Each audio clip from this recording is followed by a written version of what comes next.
Son las 8 horas con 28 minutos para analizar lo que se prevé, lo que se viene en esta semana. Hemos invitado al abogado Mauricio Alarcón, director de la Fundación Ciudadanía y Desarrollo. Hay eventos importantes en esta semana. El martes se cierran las inscripciones para candidatos a las elecciones seccionales de Ecuador.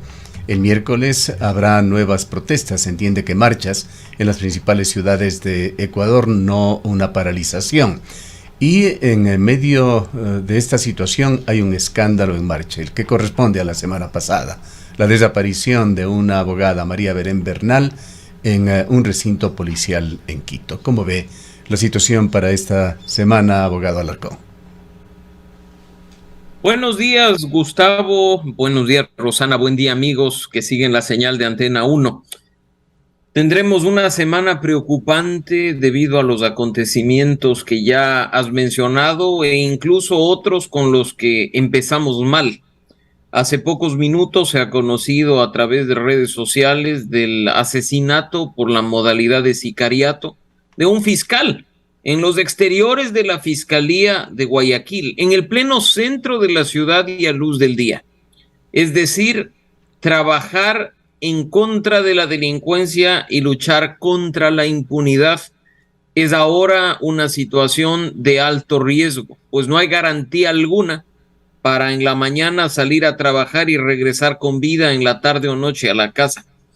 La coyuntura nos está devorando además frente, diría yo, a la indolencia de muchas autoridades que creen que hay alguna salida mágica que puede cambiar las cosas de la noche a la mañana y no trabaja en la implementación de políticas públicas, planes y programas concretos en beneficio de los ecuatorianos. No nos olvidemos además, Gustavo, que es en esta semana que conoceremos incluso qué pasa con los diálogos que se llevan a cabo con las organizaciones indígenas, los movimientos sociales que han anunciado algunas medidas de hecho a partir de este miércoles. Yo creo que ojalá sea una semana que logre apagar tanto incendio de manera eficiente, pues una vez más el país pierde mucho por este tipo de acciones. Sí, en realidad este tema de Guayaquil, que lo acabamos de conocer, pues se ha dado en los últimos minutos y estuvimos nosotros acá concentrados en una entrevista de carácter política. Le informamos a nuestros oyentes, lo ponemos en pantalla. La Fiscalía emitió el siguiente tuit. El fiscal de la Unidad de Personas y Garantías de Guayaquil, Edgar Escobar, fue baleado esta mañana frente al edificio La Merced de Fiscalía EC. La Fiscalía señala que es una información en desarrollo. Lamentable este hecho, abogado Alarcón. Justamente cuando en Ecuador se dan los pasos ya finales para el nombramiento de un grupo de jueces anticorrupción en Ecuador. La situación sigue en niveles extremadamente preocupantes. La semana pasada tuvimos contacto con varios expertos en seguridad en el país. Los índices de muertes violentas en Ecuador van superando a ciudades tan peligrosas como Ciudad Juárez en México. Efectivamente, lo que vemos en pantalla en este momento es apenas una muestra de lo que viene sucediendo en el país durante los últimos meses con mucha fuerza. No ha importado el estado de excepción decretado en varias provincias del país, incluida la provincia del Guayas, para seguir teniendo este tipo de actos violentos. Además, el gobierno ha lanzado una consulta popular, entre comillas, porque la verdad es que es un referendo constitucional en el que se topa como tema macro el de la seguridad, pero lo que se le plantea al país es algo que no aterriza ni comunica de la manera efectiva. Es algo que además ha sido discutido previamente en la instancia de control, la Corte Constitucional, y que probablemente ni siquiera pase como está planteado los filtros en ese sentido. Lo que estamos viendo a propósito de la institución policial, como tú mencionabas al inicio, la desaparición lamentable de una abogada en la Escuela Superior de Policía en la ciudad de Quito, lo que estamos viendo de sicariato, de inseguridad, de crimen organizado haciendo de las suyas en varias provincias del país, lo que nos demuestra es la incapacidad de la institucionalidad pública de hacerle frente a un problema que gana terreno y que amenaza la vida de los ecuatorianos.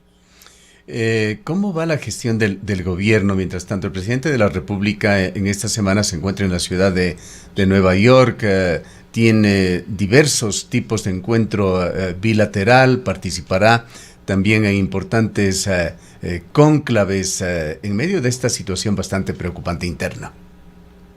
Efectivamente, ha viajado el presidente a los Estados Unidos a propósito de la Asamblea General de Naciones Unidas y también ha dicho por sus temas de salud.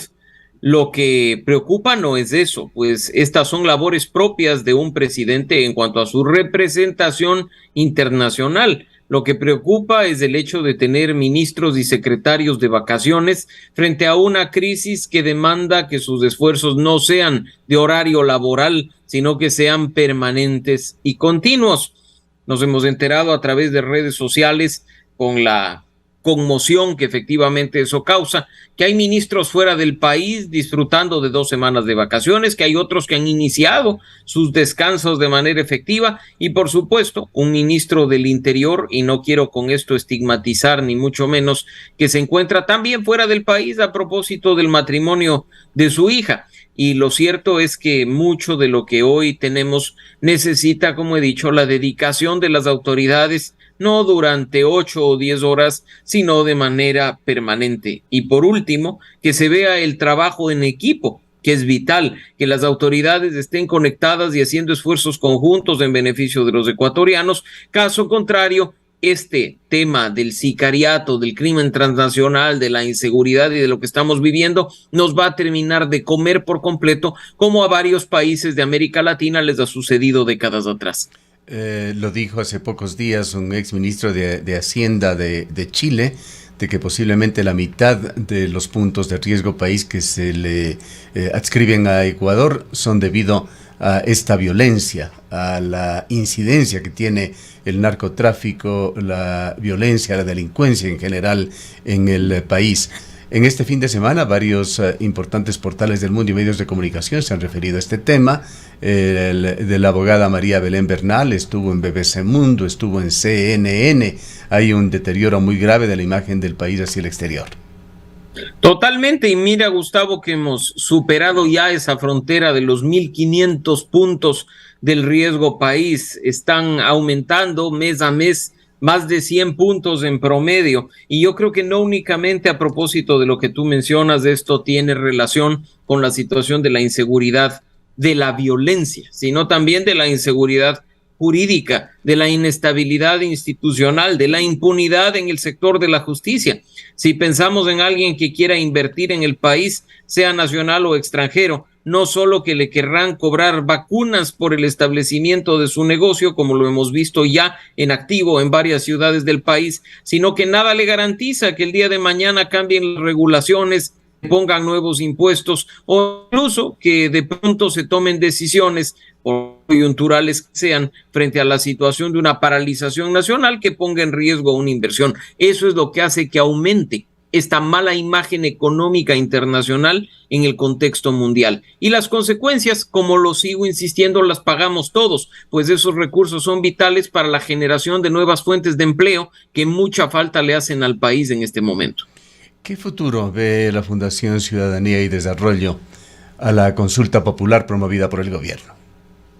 Como lo decía hace un momento, Gustavo, hay que llamar a las cosas por su nombre. Esto no es una consulta popular, no es un proceso simple, no se le está haciendo simplemente una pregunta a los ecuatorianos, se le está planteando textos alternativos de la Constitución que, si el resultado en las urnas es positivo, entran automáticamente en vigencia. ¿Por qué menciono esto? Porque es importante no quedarse en las preguntas, sino desmenuzar esa letra pequeña que viene incorporada en los anexos, porque la pregunta de 4, 5 o 6 líneas puede sonarnos muy bien y muy interesante, pero en el anexo está la profundidad de lo planteado en este caso por el Ejecutivo. Como se dice de manera coloquial, el diablo está en los detalles. Y por citar un ejemplo, pues en la pregunta 6 probablemente muchos querramos que se le quite al Consejo de Participación Ciudadana y Control Social la atribución de designar autoridades, esta atribución constitucional,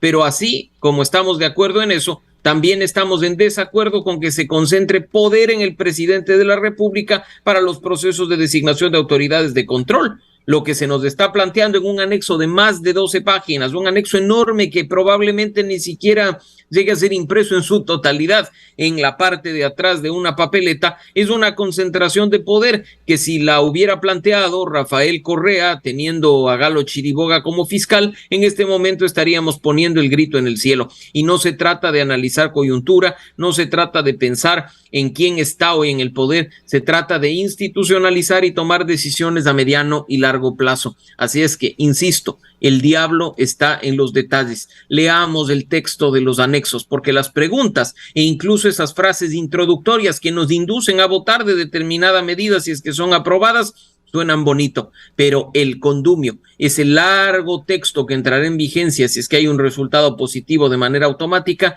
puede traer consecuencias irreversibles en el corto y mediano plazo. ¿Le da usted entonces en alguna medida razón a Leonidas Issa, el dirigente indígena, quien de alguna manera en su discurso señaló que las intenciones del gobierno en esta consulta popular reflejan intentos dictatoriales?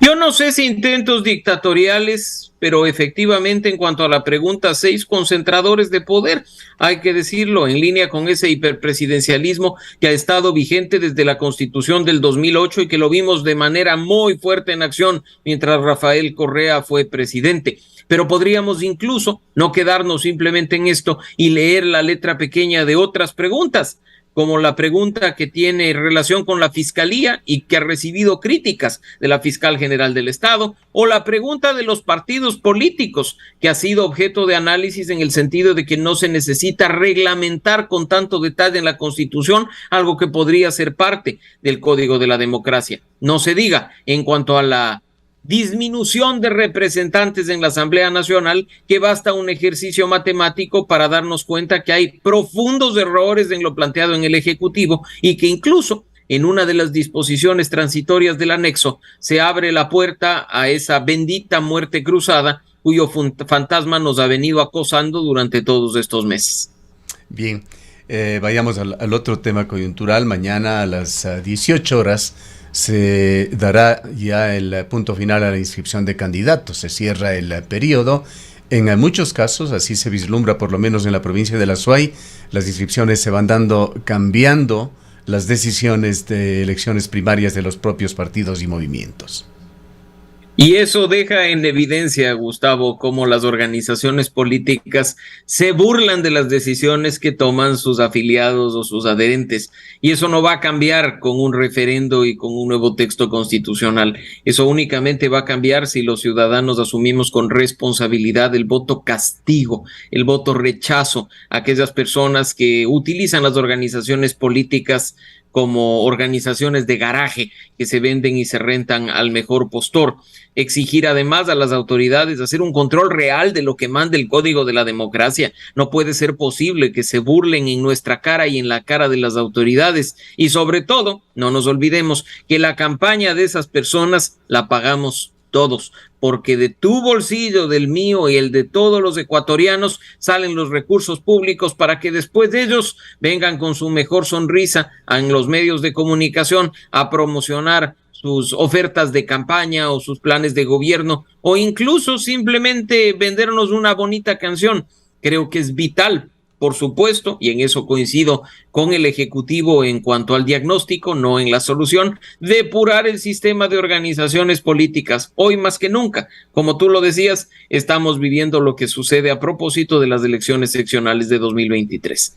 Con todo lo que se debate y se va dirimiendo en cuanto a la ley de partidos, al Código de la Democracia, ¿cómo ve el resultado al cual se está llegando en estas elecciones en cuanto al uso de partidos o movimientos políticos como simples plataformas en donde la ideología no se la conoce siquiera o se puede lucubrar mucho sobre este tema en todos y cada uno de los partidos, y también en esa otra intención de que las elecciones no sean simplemente el espacio más fértil para el populismo?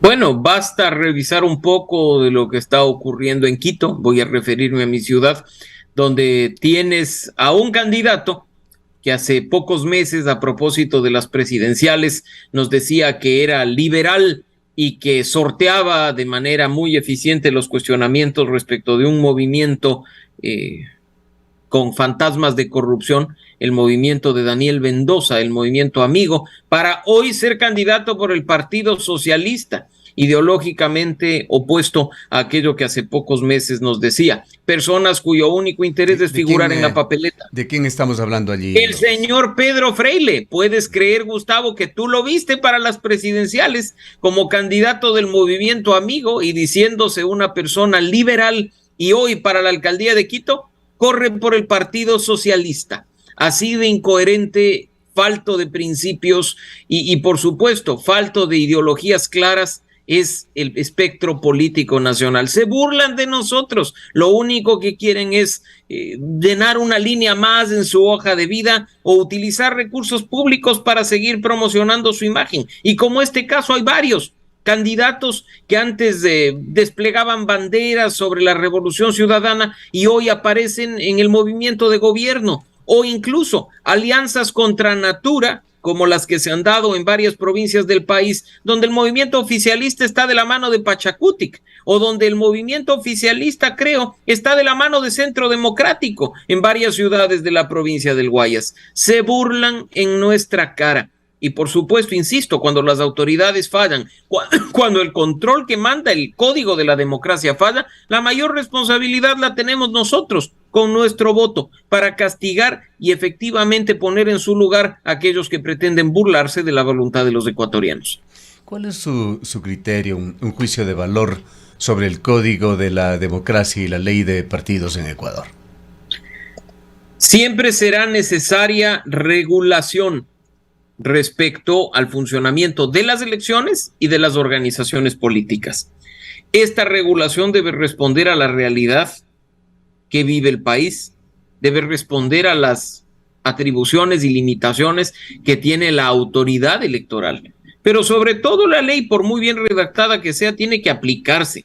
Y eso ocurre no solo en materia electoral, sino en todas las materias que tiene nuestro ordenamiento jurídico. Mientras la ley simplemente se aplique a discreción o parcialmente y no sea una aplicación total y con toda la fuerza que corresponde, tendremos más de lo mismo. Y respecto de las reformas, Gustavo, si la ley hoy, con todos sus problemas, beneficia a las organizaciones políticas, ¿cómo podemos esperar que éstas, a través de sus representantes en la Asamblea Nacional, mejoren las condiciones pensando en los ecuatorianos? Lo vimos ya con el último paquete de reformas, donde a pesar de haber planteado desde sectores ciudadanos alternativas reales al uso de recursos públicos y a la sanción de las organizaciones, pues hicieron modificaciones y cambios para que estas hasta el día de hoy sean prácticamente inaplicables. Así es que ahí había, por ejemplo, una gran oportunidad del Ejecutivo de preguntarnos temas que no necesariamente van en la Constitución y que podían haber tenido un resultado más bien favorable, creo yo, desde la ciudadanía.